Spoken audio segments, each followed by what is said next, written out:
This is the VR Ranking Show, joined by my podcast co-host, Adam Kramer, also college football writer for Bleacher Report.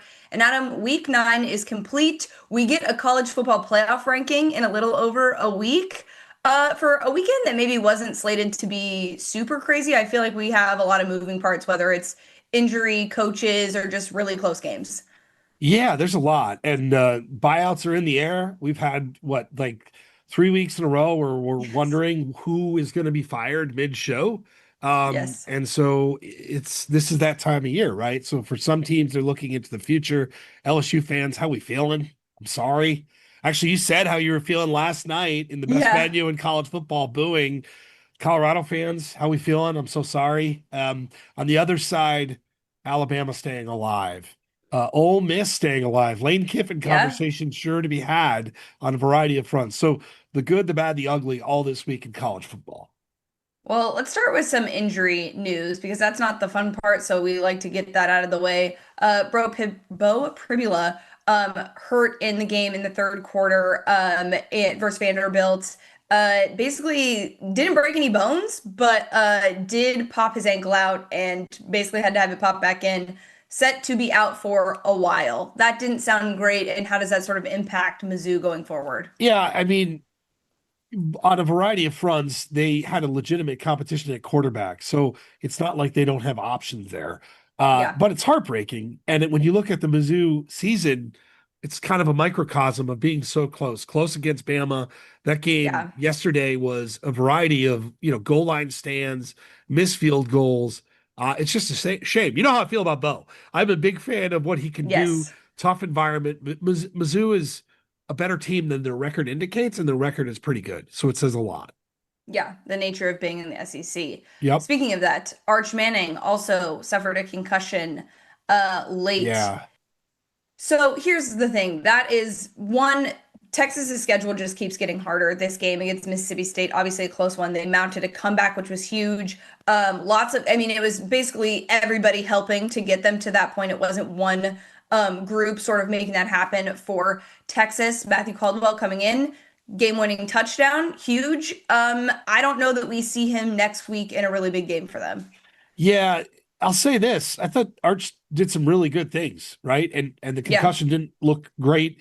The Texas narrative with Steve Sarkisian, so much to unpack there as we're getting the poll live, which is great. But Yes. with Huge. Sark, to be continued, I guess, when you think about the reports of him contemplating a move to the NFL, which he denies. I think there's some validity to that. So we'll see. As is, Texas remains in the poll. I know we were mad about it last week, maybe a little less mad Yeah. this week, but they're there. Yeah. So the AP poll did drop. These are the new rankings for this week. 1 through 6 did not change. Of course, Ohio State having a bye. Thoughts on 1 through 6 and what team are you like? You know what? This week we learned a little bit about them. Well, Texas A&M, I don't know like they're staying where they are, but the depth of options that they have to win a football game is pretty outstanding. Like that, I know LSU's offensive line is young, it was banged up. That pass rush is legit. They have some real stars up front. And then you have a quarterback that can make plays. You could do it in special teams, which they did. That was like a really complete win. And I know LSU's a bit of a dumpster fire right now. I actually thought LSU's going to win that game. So what do I know? But I thought that was a really complete performance in a really tough environment that you don't see. Paige, you don't see that in Death Valley at night. Like you do No, not see that you game, don't. which makes the Brian Kelly conversation that much more polarizing a day later. Yes. Also Texas A&M, that's the first time they've won in Baton Rouge since 1994. Just so it doesn't happen Been very a minute. often. Yeah, been a minute. No, they were great Yeah. though. I thought Reed, who we know what he could do, that just everything defensively, offensively, like that is a complete team. They're a problem. Like they've played some close games against Arkansas, Notre Dame, obviously, which is a really good win. Auburn was kind of an ugly game. They can win a variety of ways. Last night was just dominant on pretty much all fronts. Yeah. By the way, chat, let us know what you think the AP poll got right and didn't get right, confirming again that this is the AP poll rankings, not our Thank you. personal rankings. Someone in the chat did say Texas A&M should have jumped Indiana. Do you think that should have happened? I don't think that should happen. When you Okay. look at, I'm still a big believer in Indiana, and Indiana, by the way, was dominant yesterday, albeit against, well, the team that ended James Franklin's, tenure at Penn State. I don't know what we think about UCLA these days. Doesn't matter. I thought Indiana was dominant. So, you start to get into this logjam moment. But I will say this: like there is conviction between 1, 2, and 3. However you want to place those things, and in theory, 1 and 2 could ultimately play each other. That'll solve that. Um, After that, it does feel like there's a bit of a gap in terms of what we have after that. So you want to make the case for A&M and how they would do against one of those two teams on a neutral field. After last night, I don't think you're getting a lot of arguments. This is a really good football team. Yeah, no, I agree. And I think Texas A&M is actually a perfect example of when using the portal goes right. Yeah, You've got guys that you're filling into spots that you need, but you're not overdoing it. So I mean, the flip side of this is LSU, and that's what I'm thinking about, the number one class coming in and not having that year that they sort of expected. I think it plays to sort of what Coach Saban was saying yesterday about how it is really hard to sort of navigate this time as a coach because of bringing players in and thinking that you just need to overhaul and doing all of that. And so it does make it hard to get sort of a rhythm with these guys. And I think Texas A&M is a good example of using it where you plug in where you have needs, but don't overhaul necessarily unless, I mean, again, recruiting all helps as well and all of that. But let's go down to the bottom of this list because I do want to talk about, I think certainly been conversation around the group of five. Memphis, last week we said, okay, they get a loss, but if they come back and they beat South Florida, then the conversation changes in this grouping. Curious your thoughts on Memphis being in over Navy and Tulane, because by the way, those are the first two teams out, and yes. I have beef with the fact that Memphis is in over those two teams. Yeah, I would have Navy because of the unbeaten. I don't necessarily have a huge problem here. Like you mentioned, you've got Navy, you have Tulane, South Florida, San Diego State, another team that has been kind of hanging around, performing well. James Madison also getting votes. So it's been a kind of a quiet year for Group of Five. We don't have that, that Boise State that we saw that was disrupting the entirety of the college football bracket and the discussion. But this is a little different. Good news, I do think this will sort itself out. Yeah. So Well, I yes, had Memphis and Navy Tulane play each other in 2 weeks. So, exactly, and I had Navy ranked in mine, and I had Memphis in mine as well, my top 25. So I kind of had them both. But I'm with you. I think Navy would probably get the edge, and certainly when you look at the Tulane. overall points, they're not too far behind. Tulane too. Tulane's right there. Their only loss is Ole Miss. Yes, it is a So, and log jam. it is, but I think we need to be a little bit better about these things. I don't I know. like I it. I don't really Go, love go that. after them. Get out. The Yeah. chat last week. Let's talk about Houston. Chat, give yourself a round of applause. Last week, you guys were in the comments being like, "What about Houston? What if they win this next week? Should they be ranked? Should they be ranked?" We need to talk about the job that Willie Fritz has done at Houston. Okay, let's just tell you the transfer portal: 30 players, recruiting class, 19 players. Okay, this year. That is insane. And they are moving in the Big 12. Connor Wegman too. I look Yes. good for him. Did not work out at Texas A&M last year. One of these situations that works out for all parties. Marcel Reed gets put in as starter. Look at Texas A&M. Connor Wegman yesterday, 200 yards passing, 100 yards rushing, 3 touchdowns. Willie Fritz going to get a job? I know Houston fans were like, I don't want to rain on this parade, but if we have all these jobs that are going to open up, you could do a lot worse than that guy. So the Big 12, if nothing else, is just tremendous for content. And yet this is another team. And when you look at the schedule for Houston, you have West Virginia, UCF, TCU, and Baylor. Two of those games at home, two on the road. They can win all of those games. In fact, they'll be favored, I would say, in three of those games. This is a team you have to start talking about. They are very much in the mix, and you're right. I think it speaks to the era of college football, and more than anything, just a great coach who puts in a plan that utilizes the resources that they have. And they have a bunch, and it's working out. Let's talk about Utah really quickly because I think one Oh of my the other God. big national storylines, they beat Colorado 53-7. 46-point margin, by the way, is the largest in the 72 game history of Rumbles in the Rockies. So, Rumble in the Rockies. So, not great for Colorado. And I sort of just want to get your sense of how they move forward because Coach Prime very much wore it. He said he was outcoached by Kyle Whittingham and really took it upon himself and said, the evaluation of this team starts with me. But I know it's something that we're kind of all paying attention to. Maybe it's not top 25 related in this sense, but I'm just curious how they kind of go forward from here.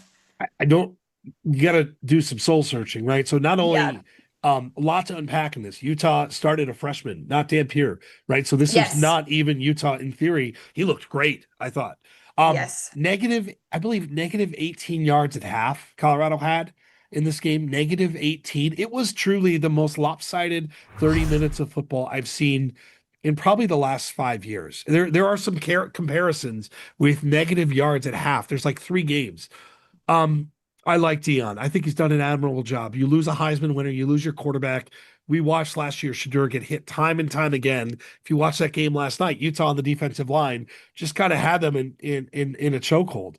Um, I think we're going to overreact to this game, but for Colorado, it shows just a lack of talent, especially on the lines, and it was a brutal watch. I candidly, it was one of the worst performances we will see all year. Chat wondering why Miami dropped one spot. By the way, Vanderbilt moving up. And then the other ACC team at 8 that dropped one spot was Georgia Tech. This very much shows the lack of respect for the ACC in so many ways. Um, don't love that at all. I mean, I I understand. I think Miami's flawed. I think the Georgia Tech thing well, is what bothers me more than Miami, actually. no, Miami see, played Stanford, you guys, and I I, know they got an upset, but still. well, look, let's get mad about BYU too. Why is BYU ranked below Miami? Like, why? Like, Yeah. why? And look, Vandy had a really good win over a ranked team. Ole Miss had a really good win over a ranked team. Georgia Tech played an unranked opponent. Miami, same thing. Like, this is how it should go, right? Well, but Like question, what about Oregon? Do we think Oregon maybe do we think Ole Miss deserves to be above Oregon and Georgia Tech potentially, maybe deserves to be above Oregon? I expected Luke Fickell and Wisconsin to lose that game by about 400 points. I know the weather It was wasn't pouring great. rain, You yeah. had your quarterback get knocked out. When that was like 0-0 deep in the first quarter, I was like wondering what was the glitch.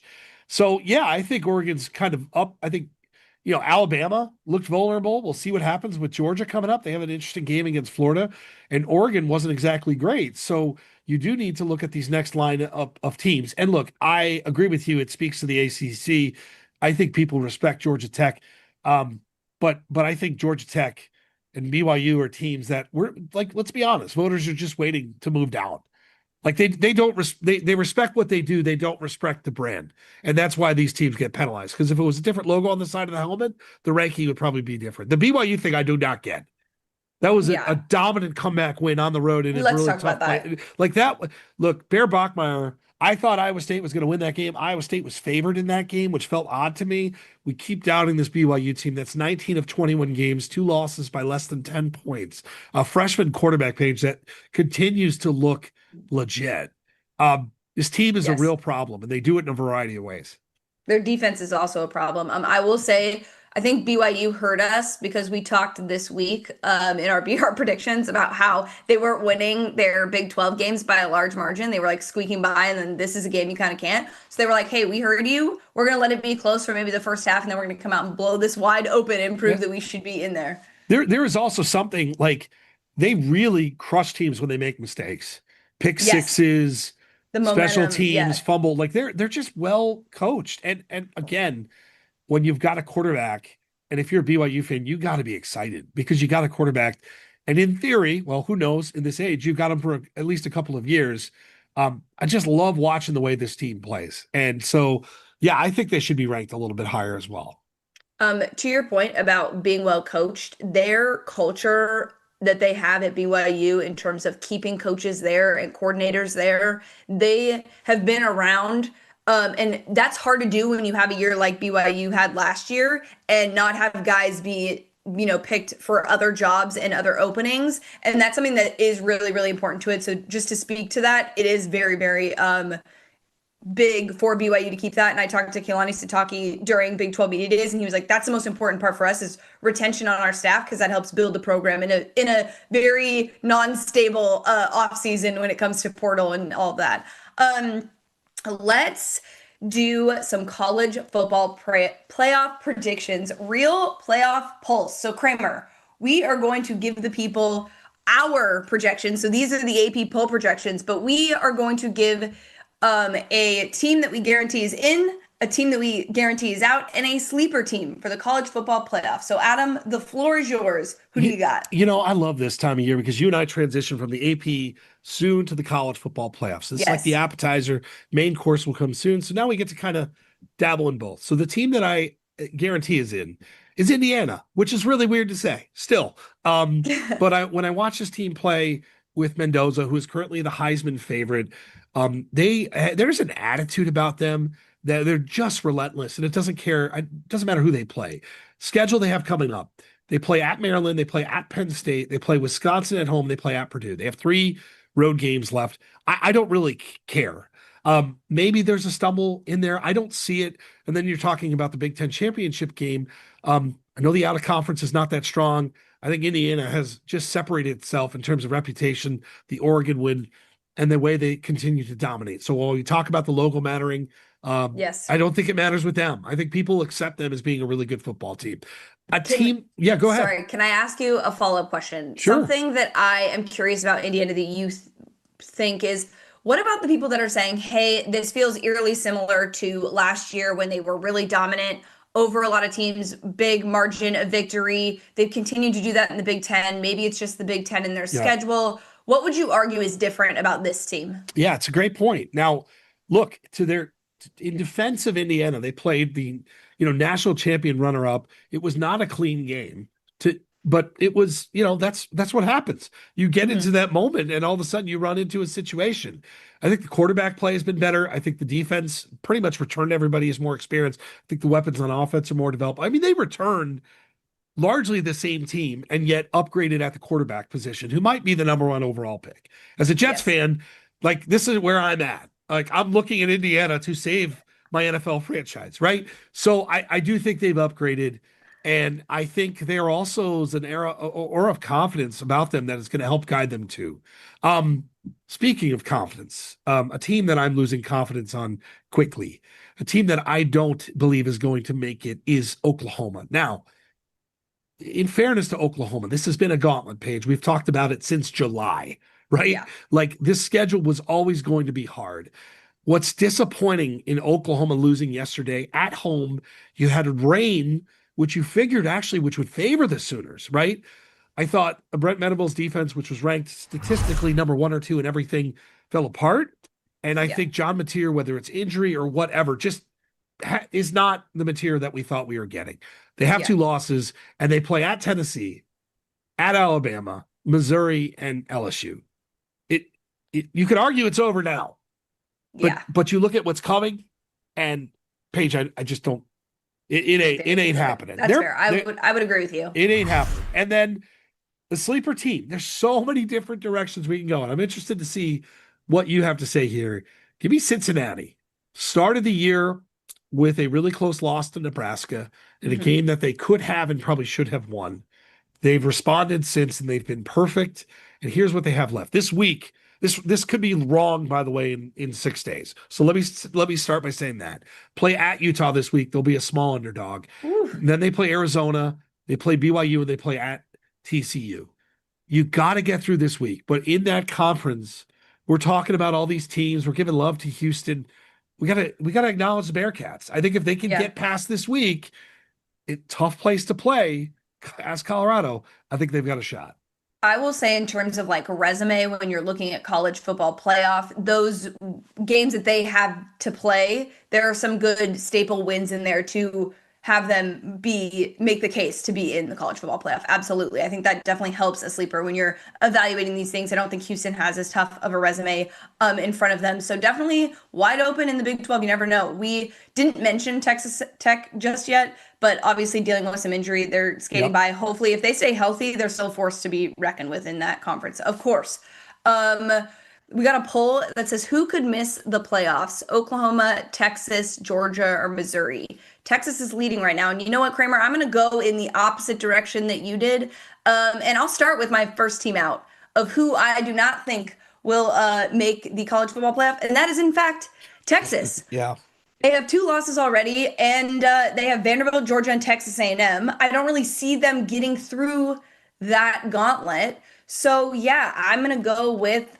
I think Texas is eventually going to get that third loss. It's going to be over. They're not. There's the SEC fans. You love to say that conference is deep. It is deep. There's just no room for error there. And sure, we love to glamorize all of that, but what they have in front of them and how they've played in these close games against opponents that certainly have less talent on the defensive side really is something where I don't think they get through that. So first, for me, Texas is not going to make the college football playoff. I feel confident saying that. You know, Now, it is interesting. They only have two losses. It feels like they have 42 losses in the way so we've talked about them, doesn't it? And I'm not disagreeing with you. I don't think they're going to be in, but it is interesting that they've not yet played their way out. And I gotta give yes, them a little credit for last night. That was amazing to absolutely. watch. But it doesn't get any easier, to your point. Yeah, if they're in any other conference, if they're in the Big 12 or ACC and they have a easier slate that they get through at the end of this, okay, sure, that team could probably get in. But again, you're in the SEC. There are plenty of other teams outside of what the top two, three that you're gonna have to find your way in. I just don't think that is gonna be possible for Texas. But let's go with my team that is for sure going to be in Ohio State. So, I mean, there's really not much to say here. They have been coasting. I know lots of people love to talk about the Michigan game, but guys, even if they lose to Michigan, they're still going to make the college football playoff. Like, Yeah, even if they lose to Michigan and in the championship game, they're still going to make the college football playoff. it's a shame this Penn State game Is is not anything. this Yeah. the spread this week is 20 and a half. Ooh, And it's amazing when you consider what this game was supposed to mean. And now at home, they're favored by 3 touchdowns. And I think they'll probably cover that. And then you've got Purdue at Purdue. Never know. I think we know. yeah. Yeah. UCLA, Rutgers at home, and then of course dreaded Michigan. So yeah, like it speaks for itself. This is the number one team in college football. We just don't talk about them Yeah, because we right now don't. there's not been much to talk I about. mean, this week there wasn't anything to talk about, but it's still just one of those things that, like, okay, you know, there's no other team that's going to stand in their way in the Big Ten. And even, like I said, even if they lose to Michigan, which, by the way, I don't think happens this year, I'm going to knock on wood and maybe make a bet on that. I know it's a game every year that just seems to, I don't know how they lose it. They Um, find a but way. even but even if they lose in the Big Ten championship game, like you're still Two what, a two two loss loss two team? loss Ohio State. Yeah, you get I in. will say the only It's gonna knock nudge somebody out. is the resume is not superb, right? Like unfortunately, you look at who they're playing. Penn State falling apart doesn't help. You've got Texas falling apart ish, keeping it together barely. Like that win looks a little different. You've got Washington. Hey, great win yesterday, by the way. Yes. So there's some good there. But then you look at it compared to the SEC, and I'm not meaning to do this to make people Yes. riled up. No, but It that was it going to be doesn't my it next does point. yeah, go for it. Yeah, it doesn't stand up. No, it like in it's just the resume, sure, you could say that, but again, the SEC is just going to have teams that beat each other, Yes, and we used to call it the circle of suck in the Pac-12, RIP. And that's just going to happen for the SEC, so that's going to leave room for this Ohio State team, even if they did. I don't think that's the agreed. case. I really don't think that's going to happen, but we will see. Um, and last but certainly not least, my sleeper team is out of the ACC. I have Louisville, who's not ranked Yes. number 16. They are going to need some help from Virginia. But Virginia looks very vulnerable. I don't know, Kramer, if anyone was paying attention, to the Unbelievable. fact that Bill Belichick almost got a ranked win at UNC. It took overtime for Virginia to beat UNC. Lost by half This, foot, literally on the conversion try. It was very, very close.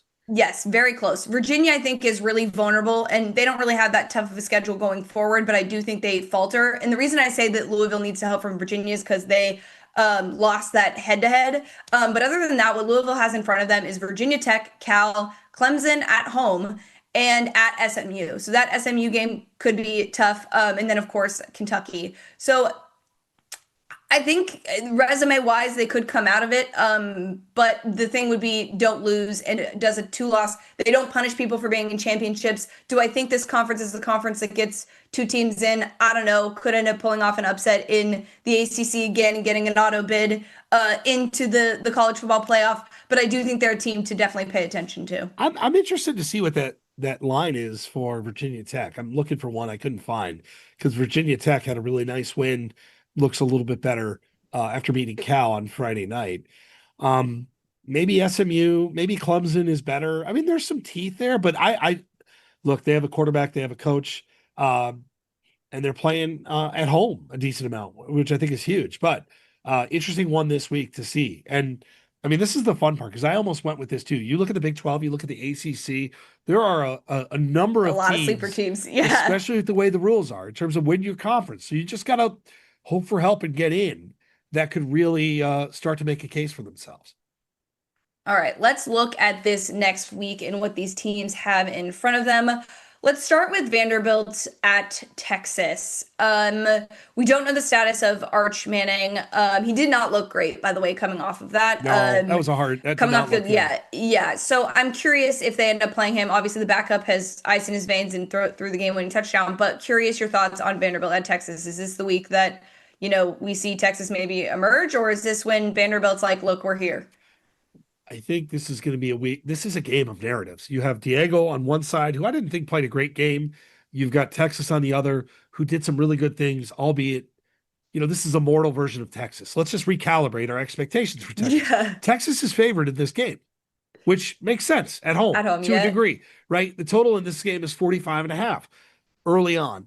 So the odds makers are telling you it's going to be close, it's going to be ugly, and a lot of defense. Well, Vandy is getting pretty good at playing in these games. I actually, I don't know, Paige. I'm inclined to lean Texas here. I, I need a few days to think about it, but this point spread is fascinating. Vandy was one of the most bet teams in the country last week against Missouri. It worked out, but it was really Yeah. close. And I would argue that maybe it could have gone the other way. I imagine, given the Texas narrative, that's going to happen again. Yes. All right. Let's look at another SEC game. Oklahoma, Tennessee. Sorry. Oklahoma, Tennessee. Thoughts? I I just don't love what I'm seeing from Oklahoma.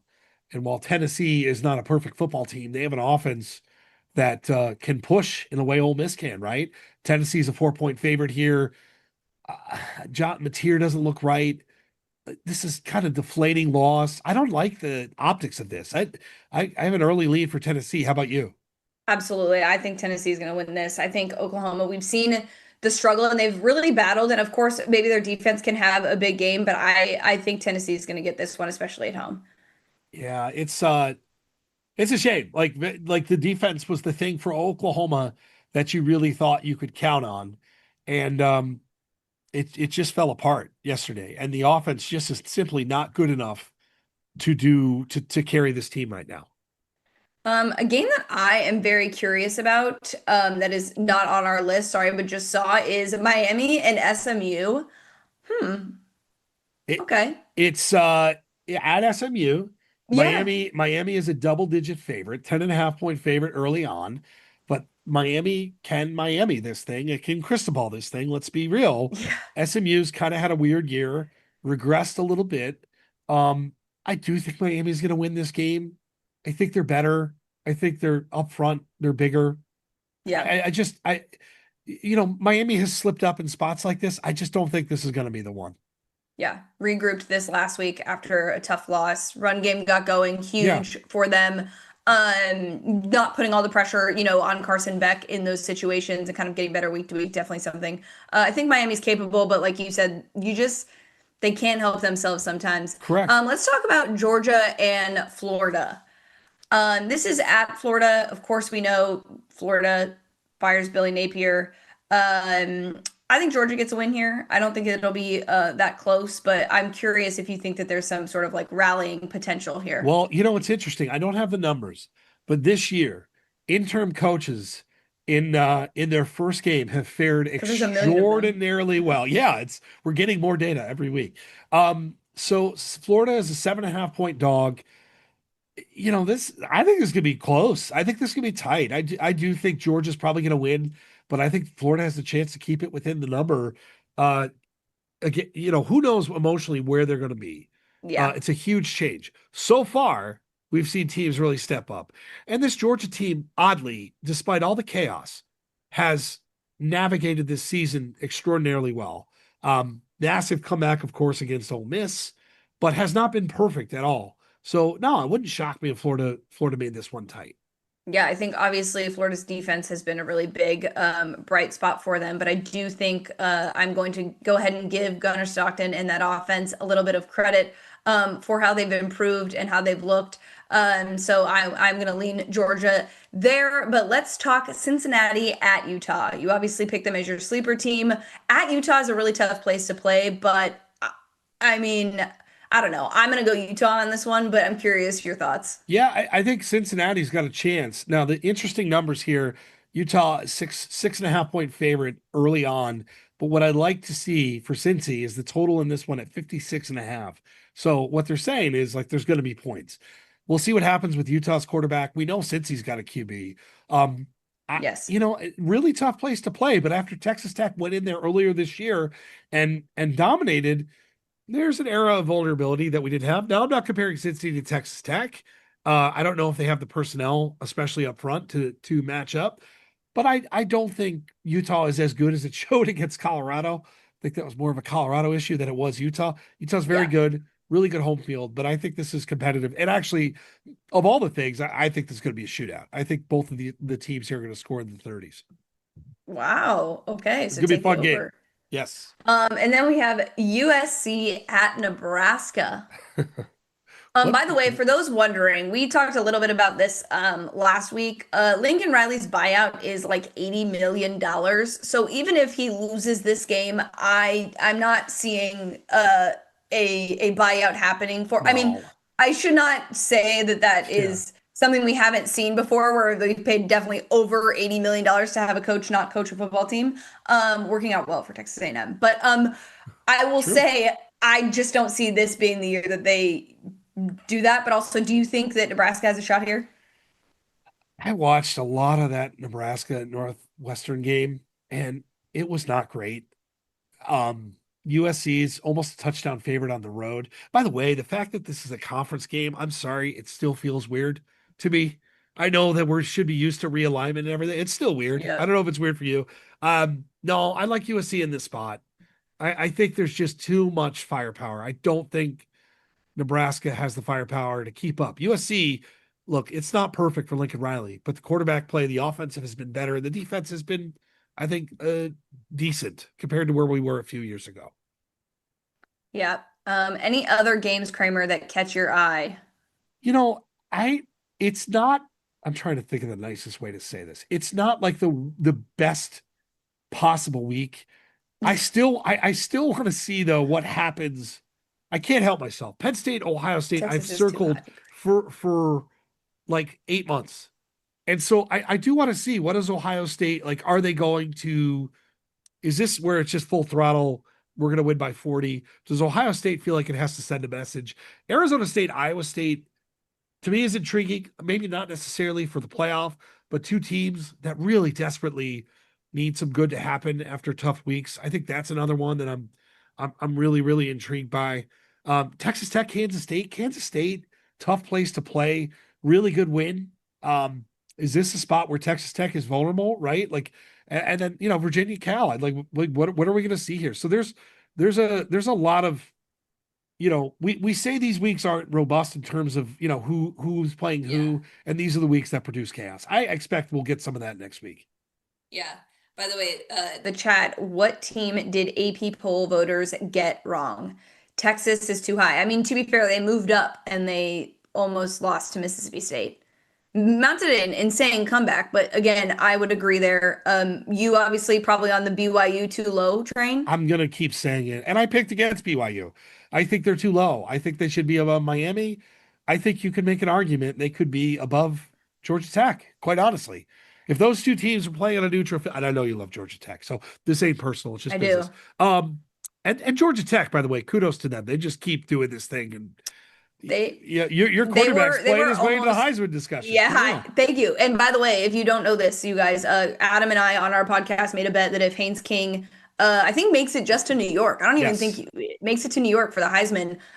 He has to eat mayonnaise, which he hates on our A podcast. So jar of it, spoon and jar of it. everything. So just Not just be eat it, like look like forward to that. yeah, Yeah, become one consume with it. mayonnaise. Yeah. Yes, No, which is they're great. I do love Georgia Tech. They almost were my team that I picked to be guaranteed in because I do love them, but I just think Ohio but State made a little bit more sense, which is fair. look at these Heisman odds for a second. to Yeah, because I was looking at this last night. When you consider where we started the year with I know. Arch Manning, right? And even where we were a week ago, where Carson Arch Beck Manning, was leading. It's one of the Katie strangest Klubnik, years. Yeah. That so Garrett you Nussmeier. Garrett Nussmeyer, exactly. That was it. So when you look at where we are now, you've got an Indiana quarterback leading, you've got a Yes. Vandy quarterback, and you've got a Georgia Tech quarterback, all with legitimate paths. Um, it's something that we have to consider. One name I'll throw out there, and we didn't talk about them, and we will plenty, especially on the playoff show. Jeremiah Love is, from a highlight perspective, capable of doing some incredible things and is coming off a huge game. I know the schedule is going to be a very polarizing team. Notre Dame's always polarizing. Yep. That's a name I'm interested to see in terms of odds where he goes from here.